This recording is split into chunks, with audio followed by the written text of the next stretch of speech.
RSSന്റെ ചിന്തകൾ പൊതു ഇടങ്ങളിൽ പൊതുചിന്തയായി മാറണം എന്ന് നിങ്ങൾക്ക് ആഗ്രഹിക്കാം. പക്ഷേ ഭരണഘടനാ വിരുദ്ധമായൊരു നീക്കമുണ്ടായാൽ അതിന് നിയമപരമായ സാധുതയില്ല. അതാണ് ഒന്ന്.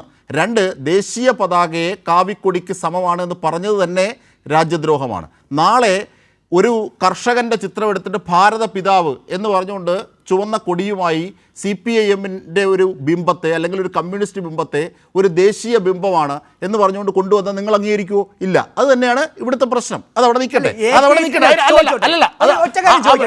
AKGയുടെ പേരിൽ എന്തെല്ലാം സ്ഥലങ്ങളും ഒക്കെ ഉണ്ട്. AKG ഇവിടുത്തെ പ്രതിപക്ഷ നേതാവോ മുഖ്യമന്ത്രിയോ ഒന്നും ആയിരുന്നില്ലല്ലോ. ആര് പറഞ്ഞു? പ്രതിപക്ഷ നേതാവ്. ആദ്യത്തെ പ്രതിപക്ഷ നേതാവാണ് AKG. മന്ത്രിയായിരുന്നു അല്ലല്ലോ. ഇന്ത്യയുടെ ആദ്യത്തെ പ്രതിപക്ഷ നേതാവാണ് നേതൃത്വത്തിലില്ല. അവരുടെ പാർട്ടിയുടെ പാർലമെന്ററി പാർട്ടി നേതാവ് മാത്രമല്ല. നെഹ്റുവിനെ പോലെ ഒരു ഡെമോക്രാറ്റിക്കിന്റെ കാലത്ത് ഇല്ലല്ലോ. കോർപ്പറേഷൻ പ്രതിപക്ഷ നേതാവില്ലല്ലോ.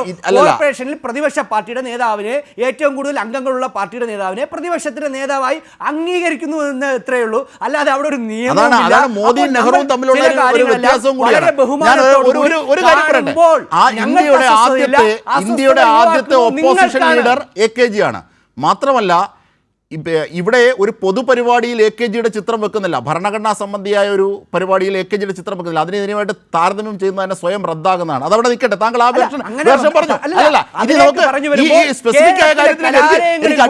മുരളിയിലേക്ക് പോകണം. മാർക്സിന്റെയും ഒക്കെ ചിത്രങ്ങൾ ചെഗുവേരയടക്കം വയ്ക്കുന്നല്ലോ. ഈ രാജ്യവുമായി ഇവർക്ക് എന്തെങ്കിലും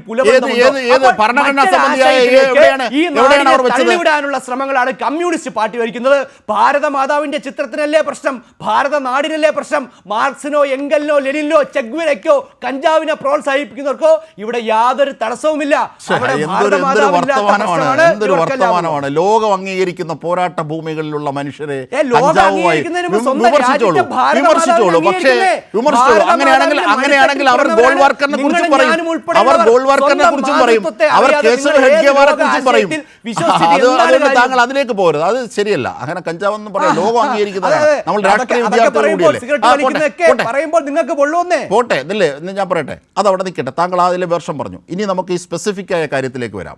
യൂണിവേഴ്സിറ്റിയുടെ അധികാരം നയപരമായത് സിൻഡിക്കേറ്റിനാണോ VCക്കാണോ? അതാണല്ലോ കാതലായ തർക്കം. ഇന്ന് കോടതിയിൽ നിങ്ങൾക്ക് കിട്ടിയ തിരിച്ചടി, VCക്ക് സിസയ്ക്ക് കിട്ടിയ തിരിച്ചടി, അതിനെക്കുറിച്ച് പറയൂ. എനിക്ക് അഡ്വക്കേറ്റ് G മുരളിയിലേക്ക് പോകണം.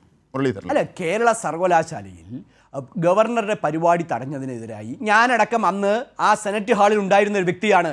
അവിടെ സർക്കാരിൻ്റേതല്ലാതെ ഒരു പരിപാടി വരുമ്പോൾ അതിനെ ഏതെങ്കിലും രീതിയിൽ സഹായിക്കാൻ ശ്രമിക്കേണ്ടതോ അല്ലാത്തതാണ് രജിസ്ട്രാറുടെ ജോലി. കാര്യം അത് സർക്കാർ പരിപാടിയല്ല. ഇനി അദ്ദേഹത്തിന് അതുമായി ബന്ധപ്പെട്ട് എന്തെങ്കിലും ഉണ്ടെങ്കിൽ തടയാൻ ആരാണ് രജിസ്ട്രാർ?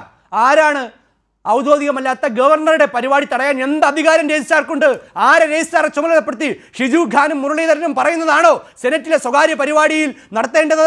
അവിടെ തടയാൻ അവർക്കാരാണ്. ഞങ്ങൾക്ക് അവരെ അവിടെ നന്നായി കൈകാര്യം ചെയ്യാനൊക്കെ അറിയാമായിരുന്നു. പക്ഷേ ഞങ്ങൾ ഇത് എവിടം വരെ പോകുമെന്ന് നോക്കട്ടെ എന്ന് കരുതി തന്നെയാണ് കണ്ടുകൊണ്ടിരുന്നത്. സ്വകാര്യ പരിപാടിയിലേക്ക് വന്ന് പ്രോട്ടോകോൾ ലംഘിച്ചുകൊണ്ട് ഗവർണറുടെ പരിപാടി തടസ്സപ്പെടുത്താൻ ശ്രമിച്ച അദ്ദേഹത്തെ ചുമതലയിൽ നിന്ന് സ്വാഭാവികമായി മാറ്റും. കാരണം എന്താ? അദ്ദേഹത്തിന് പറഞ്ഞിട്ടുള്ള പണിയല്ല.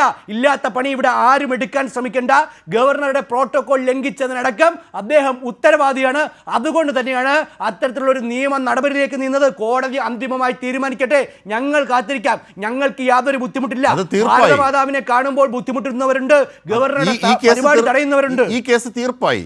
ഞാൻ ഒരു കാര്യം, താങ്കൾ നേരത്തെ ചോദിച്ചതുപോലെ അതേ ചോദ്യം മറുവശത്തുമുണ്ട്. അതെന്തെന്നാൽ VC ഡെപ്യൂട്ടി തസ്തികയ്ക്ക് മുകളിലുള്ള രജിസ്ട്രാറെ സസ്പെൻഡ് ചെയ്യാൻ VCക്ക് എന്ത് അധികാരം?